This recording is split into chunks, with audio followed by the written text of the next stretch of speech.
The storm had been threatening since noon. It was an ordinary Tuesday in March. They were in a conference room on the 55th floor of one Vanderbilt that Ethan Voss had chosen specifically, because the afternoon light made most people uncomfortable enough to spill their truth. Nadia Reyes sat across the glass table from him with her hands folded and her spine straight. He asked her why she wanted to work for a man who had 3 assistants quit on him within a year. She did not flinch, and she did not soften the question before answering it. She told him she had worked for difficult people before. He asked her to define difficult. She said the kind of person who mistook cruelty for standards, and the kind who mistook precision for cruelty, and that the only thing that actually mattered to her was which one she was sitting across from. He had built Voss Capital out of nothing over 14 years, and in that time he had developed an instinct for people who were performing competence, and people who were actually good at what they did.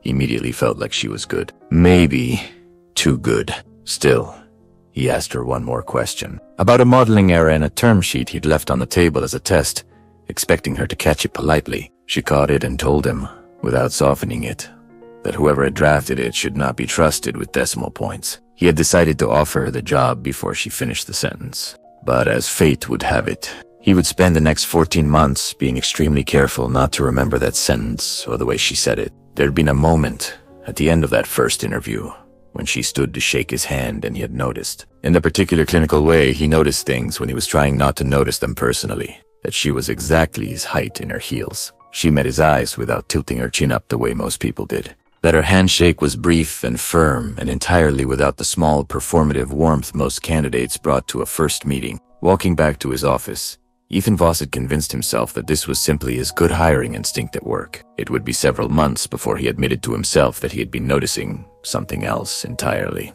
The office learned her rhythms quickly, because she made herself easy to learn. She arrived at 7 with 2 coffees, his black and hers with too much cream, and set his on the corner of the desk nearest the window without asking whether he wanted it there. Because she had figured out, in the first week, that he did. She kept a second blazer on the back of her chair for the days he ran meetings long.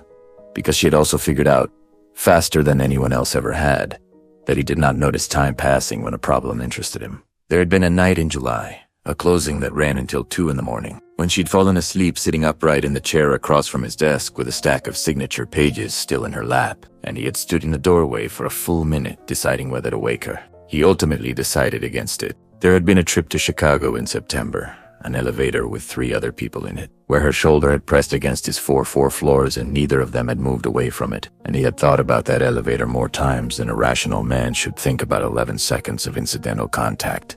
There had been more than once.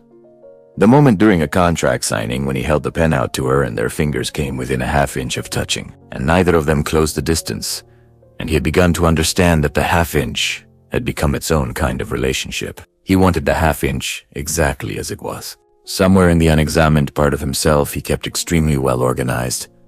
The different versions of her. There was the professional one, clean and precise, reserved for meetings and calls, and any moment a third party was in the room. There was the focused one, private, unguarded. The one she wore when she thought no one could see her through the gap in the door. Brow drawn, lower lip caught between her teeth over a spreadsheet that was giving her trouble. And there was the third one, the one she showed only him.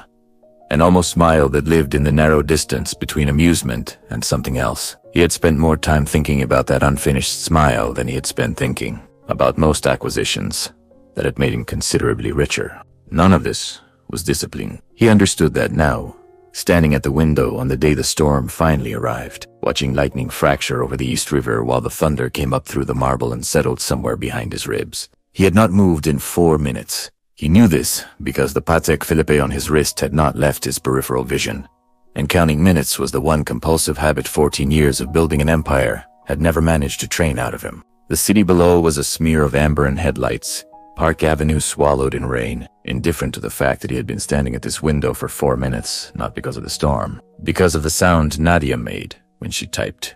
From the anteroom, through the open door he had stopped closing at some point in the last several months without deciding to, he could hear her working, the quiet, focused percussion of her fingers on the keyboard, the occasional pause, the soft exhale when a problem was putting up resistance.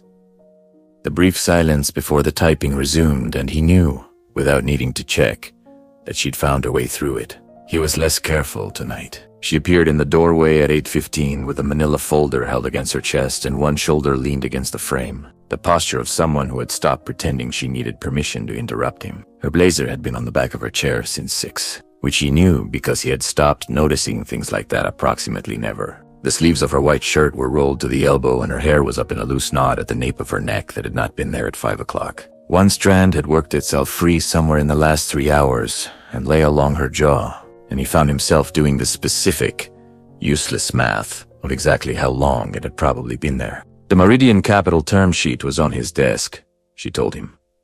He told her he'd asked her to go home an hour ago, she reminded him, with the particular patience she reserved exclusively for him, that he had told her to go home once the red line was finished. And it was finished now, and here it was. He took the folder. Their fingers did not touch. He was aware that they did not. In the same way, he had become aware of 100 small non-events over 14 months. Each one a decision neither of them was making out loud. There was a car shortage because of the storm. At least a 20-minute wait, according to the app. He told Nadia to take his car, that Marcus was downstairs and had nothing better to do than sit in traffic on her behalf. She said she wasn't taking his car, in the tone of someone who had made that decision before he'd finished offering it. He went back to his desk. She went back to hers. The storm leaned harder into the building. He read the same paragraph of the Meridian term sheet 3 times and retained none of it. He could still hear her through the open door, and he sat with the pen in his hand and thought about the fact that he had spent 14 years building a career on his ability to hold a thought under pressure, and had never once, in all that time, lost the thread of a document because of a person in the next room. Tonight, the paragraph 1, the storm had picked, of all nights, to make its case over a river he'd looked at 1,000 times without once caring what it looked like. Ethan set the pen down. He stood, telling himself it was for coffee, and walked as far as the doorway between their offices, a threshold he had crossed 1,000 times without ceremony, and now approached like a man crossing something, with a name he did not want to say out loud. Nadia looked up before he reached it, as though she had felt him coming, and asked whether the term sheet had a problem. He told her the term sheet was fine. She waited, the way she always waited when she knew there was more coming, and he found himself standing in the doorway with nothing prepared, no efficient sentence ready, the way he always had one ready, and he asked her instead how long she intended to keep pretending she didn't hear him standing there. She set her pen down slowly, deliberately. She told him she had heard him the moment he stopped typing, 4 minutes ago by her count, which meant she had been counting too. She told him she had also decided, several months back, that it was not her place to be the one who said it first, because he was the kind of man who needed to arrive at things on his own schedule. He asked her what schedule she had in mind. She told him she was not going to answer that question, standing 8 feet apart with a folder between them. He held her gaze a moment longer than either of them strictly needed, and then went back to his own desk instead of closing the distance, choosing, for reasons he did not examine, to let the question sit unanswered a little longer. The lights shuddered. Not a full outage, just a single shiver through the building. Half a second of darkness, and then everything held. And from the anteroom he heard her make a small sound. Not fear exactly. Nothing so simple as that.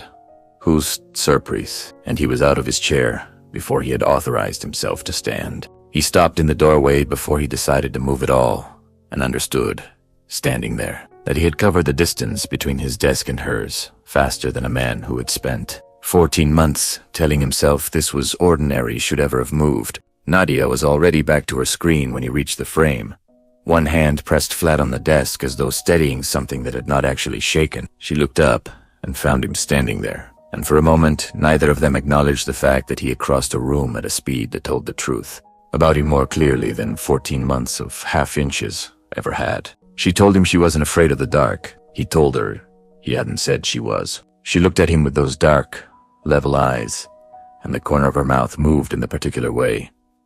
It moved when she was deciding not to say something, the almost smile arriving and then withholding itself the way it always did. He went back to his desk.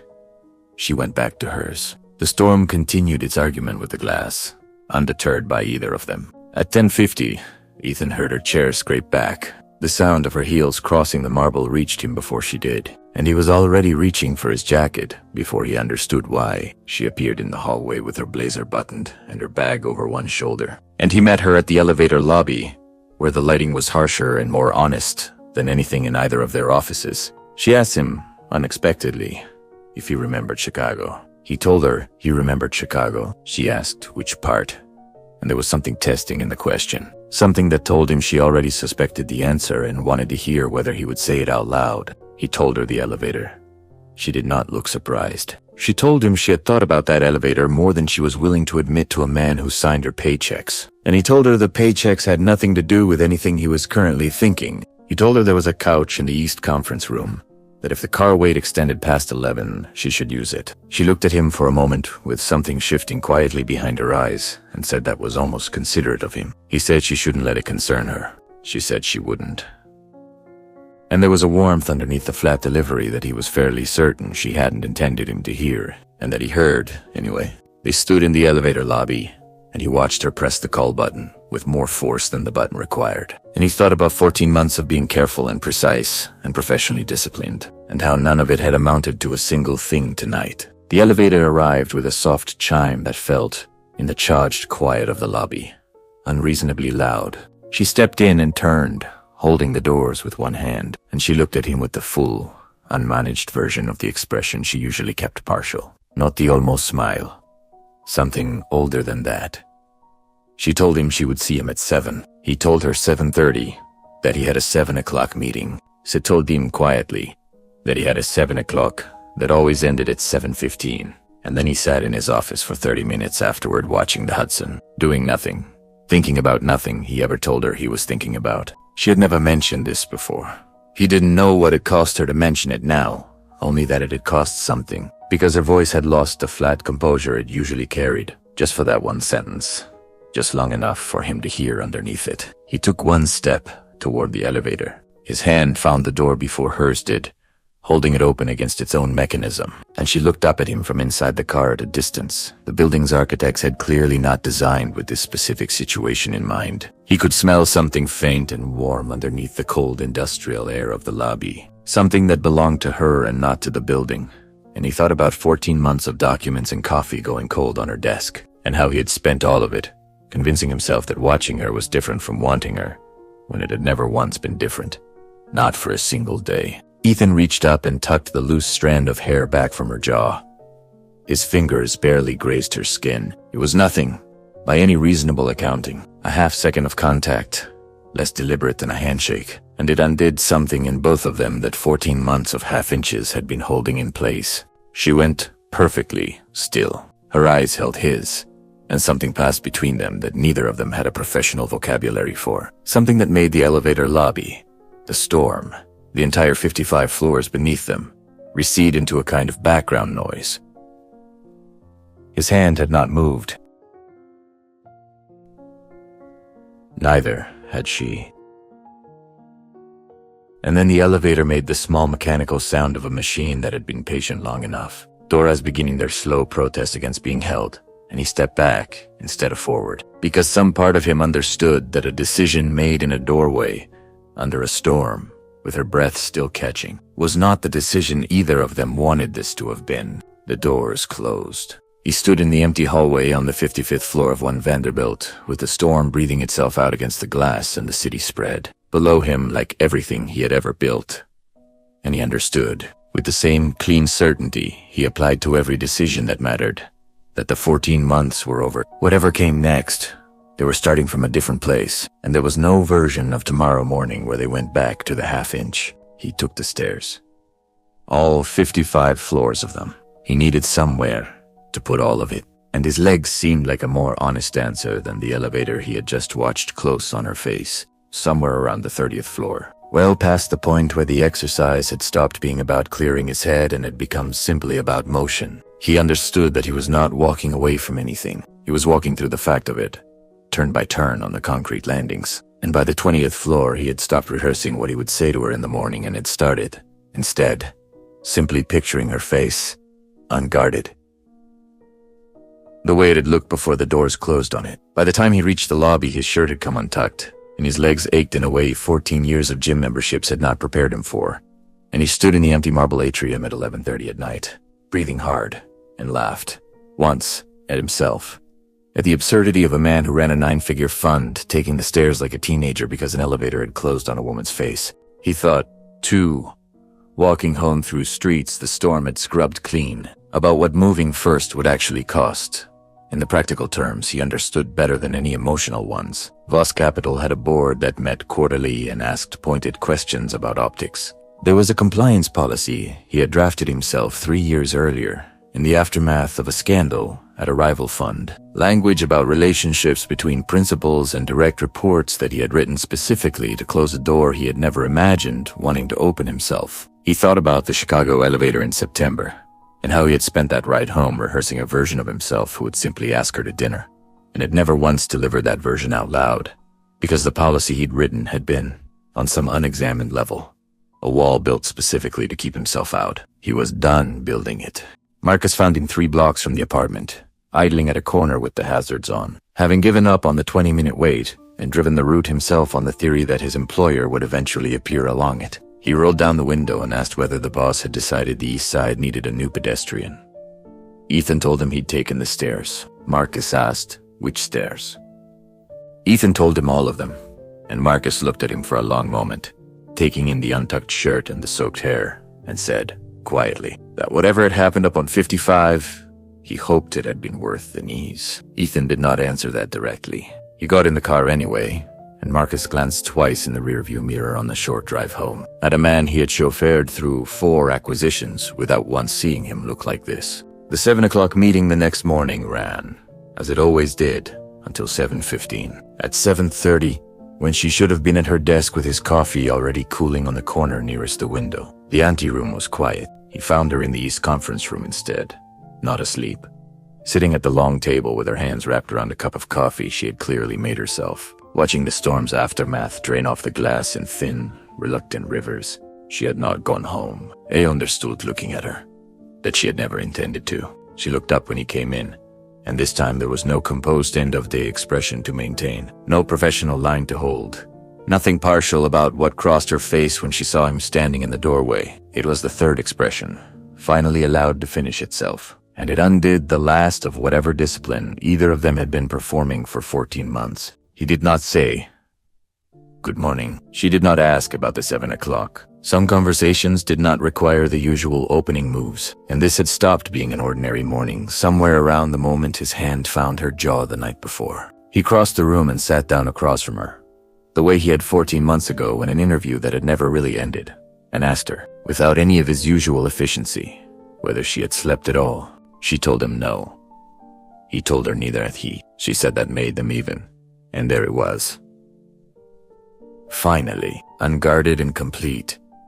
The smile she had spent 14 months refusing to let finish. Priya Anand, the head of investor relations, chose that exact moment to push through the conference room door with a stack of quarterly letters that needed his signature, and stopped 2 steps in, reading the scene the way someone who has spent a decade in rooms full of men reads a room. She set the letters down, told Ethan they could wait until 9, and left without asking a single question, though the look she gave Nadia on her way out was not entirely unkind. Nadia watched the door close and said, mildly, that they were going to have to talk about how they told people. Ethan said he hadn't gotten that far yet. She told him the runway was about to get very short, given Priya's face, and he said he was aware, and that he minded considerably less than he would have predicted a week ago.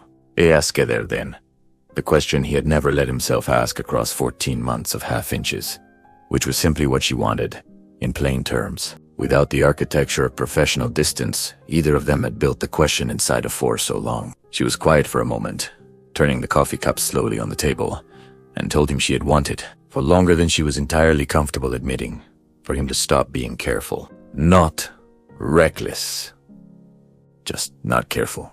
The particular kind of careful that made a man stand at a window for 4 minutes rather than walk 15 feet across an office, or step back instead of forwards in an elevator with the doors already closing. He told her he understood exactly what she meant, because he had spent that same 14 months mistaking his own carefulness for professionalism, when it had actually been fear dressed in a better suit.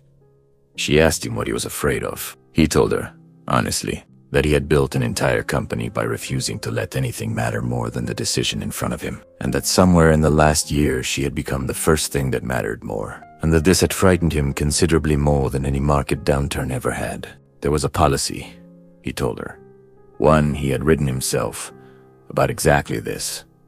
She said she was aware of it. He told her he intended to have it rewritten by the end of the week, not to make an exception of himself, but because he had realized, sometime around 3 in the morning while a storm tried and failed to break the windows he had specifically paid to be unbreakable, that the policy had never actually protected anyone. It had only ever protected him from precisely this conversation, and he was no longer interested in being protected from it. She reached across the table then, the distance between them finally closing in a way neither storm nor elevator door nor 14 months of half inches had managed to close on their own, and rested her hand over his. And he understood that this, unlike every other decision he had made in that building, was not one he needed to be careful about at all. He asked her, quietly, whether she had known from the beginning, from that first interview, or whether it had built the way it had for him, slowly, one small, unremarkable evening at a time, until the weight of it became impossible to ignore. She considered the question with the same seriousness she brought to every question he had ever asked her, and told him it had been slower than he probably wanted to hear. That, for the first few months, she had simply respected him, and had told herself the rest of it was nothing. It was the Chicago elevator, she admitted, that had made the respect into something else. 4 floors of his shoulder against hers, and neither of them moving. And she had spent the following weeks doing exactly what he had been doing on his side of the office. Cataloging, without ever calling it that. Every moment he did not close the gap between them. He told her that, made 2 of them, keeping records of a thing neither had the courage to name. She said courage was not quite the word she would have chosen, and he asked what word she would have chosen instead. She told him patience, because she had never doubted it would happen eventually. Only wondered how long 14 years of discipline would take to finally lose an argument to 14 months of wanting something he refused to admit he wanted. He told her the argument had been over for longer than he'd let himself admit, and that the storm had simply been the excuse his own stubbornness required to stop pretending otherwise. She asked him, then, why he had stepped back in the elevator, when everything about the way he'd touched her jaw said he hadn't wanted to. He told her the truth, which was that he had wanted, for once in his life, to make a decision that had nothing to do with instinct and everything to do with certainty, and that certainty had needed one more night to arrive. She told him that was either the most romantic thing he had ever said to her or the most bloodless, and she hadn't decided which. He told her she could decide over dinner. She told him it was 7:40 in the morning. He told her he was a patient man when it counted, and she laughed, actually laughed, a sound he had never once heard in 14 months of cataloging everything else about her. He picked the restaurant himself that evening, a small place on Barrow Street with exactly 9 tables and no sign out front, the kind of place he had eaten at alone 100 times and had never once thought to bring anyone. Nadia arrived 11 minutes late. Having gone home to change out of a dress, she said, had witnessed enough of this particular story already. And when she slid into the seat across from him, no folder between them, for the first time in 14 months, she told him this felt strange, sitting across a table from him with nothing to hand over and nothing to sign. He told her he was willing to have a term sheet drawn up if it would help her relax. She told him that was, without question, the least romantic thing he had said to her all day, and he told her he was allowed exactly one, and she said that seemed fair, and reached for the wine list before he could, because some habits, apparently, were not going anywhere. She ordered for both of them before the waiter finished introducing himself, without asking what he wanted, and got it right. He told her it was either deeply presumptuous or the most accurate read anyone had ever taken of him on the first try. She told him it was 14 months of watching him order the same 3 things, and pretending each time was a decision. He had no answer for that, so he didn't give one, and let her be right about it. She let him get the check without arguing about it, which was, they both understood, its own kind of concession. Outside on Barrow Street, he did not offer his hand, and she did not wait for him to. She simply took it, the way she had wanted to for 14 months, and had never once let herself, and they walked to the corner like 2 people who had finally run out of reasons to be careful of each other. That's their story so far. Tell us in the comments what part of it stayed with you the longest.